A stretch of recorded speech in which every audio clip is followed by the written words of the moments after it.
माँ जगदम्बा कैसे हुई माँ दुर्गा नाम से प्रसिद्ध।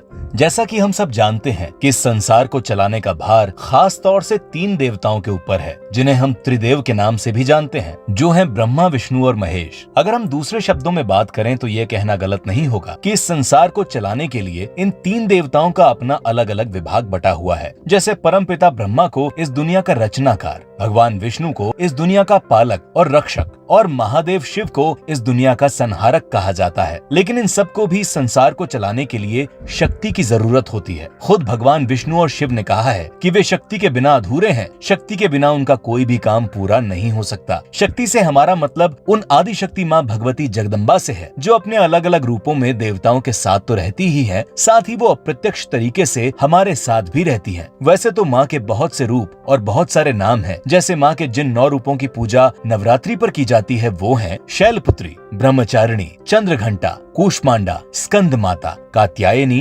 कालरात्रि, महागौरी और 9वां रूप सिद्धात्री का है। श्री दुर्गा सप्तशती के अनुसार ये 9 रूप माँ दुर्गा के ही हैं। इसीलिए इन 9 रूपों को 9 दुर्गा भी कहा जाता है। माँ दुर्गा ही माँ अंबिका है। लेकिन इस नाम के पीछे क्या रहस्य है, क्यों माँ अम्बे का नाम दुर्गा पड़ा? आज हमारी ये विशेष कड़ी इसी पर आधारित है। नमस्कार दोस्तों, मैं हूं अंश और आप देख रहे हैं नारद वाणी। श्रीमद देवी भागवत पुराण के 7वें स्कंद के अनुसार बहुत समय पहले हिरण्याक्ष के कुल में एक बहुत भयानक राक्षस ने जन्म लिया, जिसका नाम दुर्गम और उसके पिता का नाम रुरु था। वो राक्षस सारी दुनिया में राज करना चाहता था और पता नहीं कहां से उसे बात मालूम हो गई कि वेदों से ही देवताओं को शक्ति मिलती है, जिससे देवता और भी ज्यादा शक्तिशाली हो जाते हैं। तो क्यों ना वेदों को पाकर उन्हें नष्ट कर दिया जाए, जिससे देवताओं को मिलने वाली शक्ति भी नष्ट हो जाएगी और मैं बेखटके इस संसार पर राज करूंगा। ये सब सोचकर दुर्गम ब्रह्मा जी की तपस्या करने हिमालय चला गया और वहां उसने बहुत कठिन तपस्या की। अन्न जल का त्याग करके वो केवल हवा पीकर तपस्या करता रहा और ऐसे करते करते लगभग 1000 साल बीत गए। इतनी तपस्या करने से उसका तेज बहुत बढ़ने लगा, जिसका प्रभाव संसार के हर प्राणी पर पड़ने लगा। ये सब देखकर परमपिता ब्रह्मा बहुत चिंतित हो गए और उस राक्षस को दर्शन देने के लिए मजबूर भी हो गए। और फिर वो उस राक्षस के सामने प्रकट हुए और वरदान मांगने को कहा। इस पर राक्षस ने कहा, हे परमपिता ब्रह्मा, अगर आप सच में मेरी तपस्या से खुश हैं तो मुझे आप चारों वेदों को देने की कृपा करें और साथ ही मुझे वरदान दें कि मैं सारे देवताओं को हराकर विजेता बन जाऊं और मुझे कोई न हरा सके। दुर्गम की ये बात सुनकर ब्रह्मा ने उसे ऐसा ही वरदान दिया और वहां से अपने लोक को वापस चले गए। उस वरदान के प्रभाव से ब्राह्मणों को सारी वेद विद्याएं भूल गईं और साथ ही साथ पूजा करने की हमेशा की दिनचर्या, जैसे कि यज्ञ, हवन, पूजा पाठ और जप, ये सब भी खत्म हो गए। धीरे धीरे पूरी दुनिया में बहुत ही भयानक स्थिति पैदा हो गई। जैसे पूरी दुनिया में बारिश न होने की वजह से अकाल पड़ गया, कुएं, नदियां ये सब सूख गईं, पशु पक्षी और यहाँ तक कि इंसान तक की अकाल मृत्यु होने लगी। साथ ही साथ यज्ञ का मिलने वाला भाग देवताओं को नहीं मिल पा रहा था। इससे देवताओं की सारी शक्तियाँ खत्म हो गई और राक्षस उन पर हावी होने लगे। इस बात का फायदा उठाकर दुर्गम ने अमरावती नाम की नगरी पर आक्रमण कर दिया, जहाँ देवता रहा करते थे। उसने अमरावती को अपने कब्जे में कर लिया, जिससे सारे देवता हार कर वहाँ से भाग गए और गुफाओं में छिप गए और फिर माँ जगदम्बा का ध्यान करने लगे। लोगों में इतना डर बैठ चुका था कि एक समय बाद सभी हिमालय जाकर माँ जगदम्बा का ध्यान और तपस्या करने लगे। घोर तपस्या करने के बाद भक्तों की पूजा को माँ जगदम्बा ने स्वीकार किया और अपने विराट रूप में दर्शन दिए, जिनकी चमक करोड़ों सूर्य की तरह जगमगा रही थी। हाथ में धनुष बाण, कमल के फूल के साथ साथ भक्तों को देने के लिए फल, शाक, सब्जियां माता अपने साथ लेकर आई थी। इतनी भयानक स्थिति को देखकर माँ का दिल इतना पसीज गया कि उन्होंने अपनी माया से अपने हजारों नेत्र बना लिए और उन नेत्रों से आंसू बारिश की तरह गिरने लगे, जो लगातार पृथ्वी पर 9 दिनों तक गिरते रहे। इससे पूरी पृथ्वी पर फिर से फसल खिल उठी, नदियां और समुद्र फिर से पानी से भर गए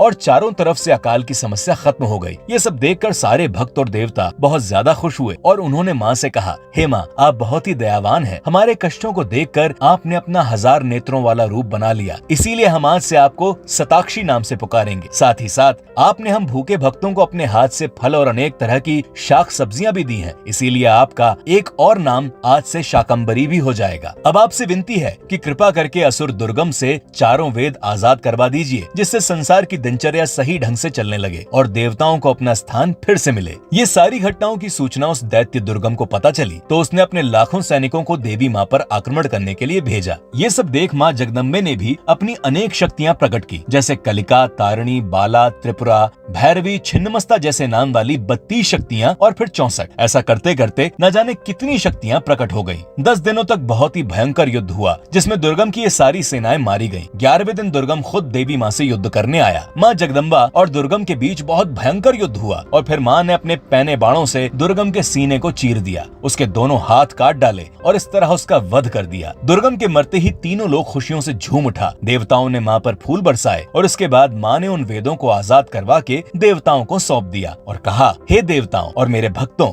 इन वेदों की रक्षा करना तुम सबका धर्म है, क्योंकि वेदवाणी मेरे शरीर से ही प्रकट हुई है। साथ ही साथ मेरे ही हाथ से इस दुष्ट राक्षस दुर्गम का वध हुआ है, इसीलिए आज से मेरा नाम दुर्गा होगा। जो भी मेरे इस नाम का जाप करेगा उसकी हर इच्छा पूरी होगी। और इस तरह माँ दुर्गा वहाँ से अपने लोक चली गयी और इस तरह माँ जगदम्बा माँ दुर्गा के नाम से सारे संसार में प्रसिद्ध हुई। ब्रह्म वैवर्त पुराण में भगवान नारायण खुद नारद जी को दुर्गा शब्द का अर्थ बताते हुए कहते हैं कि अगर दुर्गा शब्द को दो भागों में बांटा जाए तो पहला शब्द दुर्ग और दूसरा शब्द आ बनता है, जिसमें दुर्ग शब्द का मतलब है दैत्य, बाधा, शोक, नरक, यमदंड, भय और भयानक रोग से है, और आ शब्द का मतलब है हंता यानी नाश करने वाला, जिससे कुल मिलाकर ये अर्थ निकलता है कि जो देवी इन दैत्य और बाकी भयानक रोग आदि का हनन यानी नाश करती है वही दुर्गा है। श्रीमद् देवी भागवत पुराण में महर्षि वेदव्यास माँ दुर्गा की पूजा के बारे में और विस्तार से समझाते हुए कहते हैं कि किसी भी कठिन काम को सिद्ध करना हो या युद्ध में जीतना हो तो माँ दुर्गा की पूजा जरूर करनी चाहिए। श्री राम ने भी रावण से युद्ध करने के पहले माँ दुर्गा के लिए नवरात्रि व्रत और पूजा की थी, इसीलिए चैत्र और अश्विन में होने वाली नवरात्रि का